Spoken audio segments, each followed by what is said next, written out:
تہجد کا وقت وہ وقت ہے جب بندہ اپنے رب سے ہم کلام ہوتا ہے۔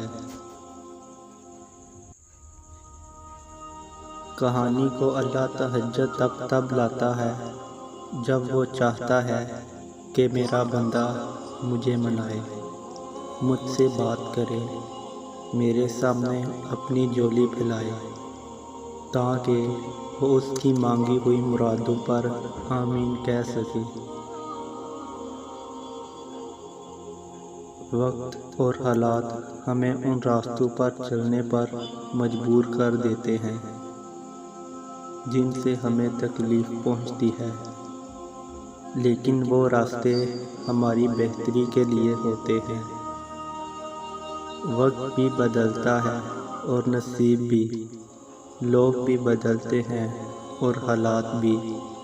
جیسے اللہ آسمان پہ تاریکی کے رنگ ہمیشہ نہیں رکھتا اور اس آسمان کو دن کے رنگ برنگے اجالوں سے بھر دیتا ہے، ویسے ہی وہ ہچکیوں کو مسکراہٹوں میں بدل دیتا ہے۔ اور اگر وہ آپ کو تہجد تک لے آیا ہے تو سمجھ لیجیے کا وقت ہے، اب قبولیت کا وقت ہے، اب ان تمام کہانیوں کے مکمل ہونے کا وقت ہے جن کا مکمل ہونا آپ کی نظر میں ناممکن ہے۔ جو محبتوں کا بادشاہ ہے وہ کیسے آپ کی محبت نامکمل رہنے دے گا؟ وہ سن لے گا اور اہتمام میں سب عطا کر کے اس مایوس دل کو شرمسار کر دے گا۔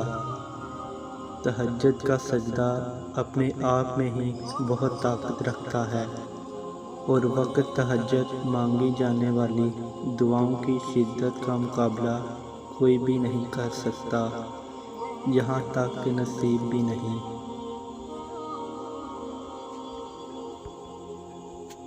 جب اللہ نے کچھ تمہارے دل میں ڈالا ہے تو یقین رکھو نصیب بھی وہی ڈالے گا، اور جب اللہ دینے پر آتا ہے تو تمہارے مخالف کو بھی تمہارا وسیلہ بناتا ہے۔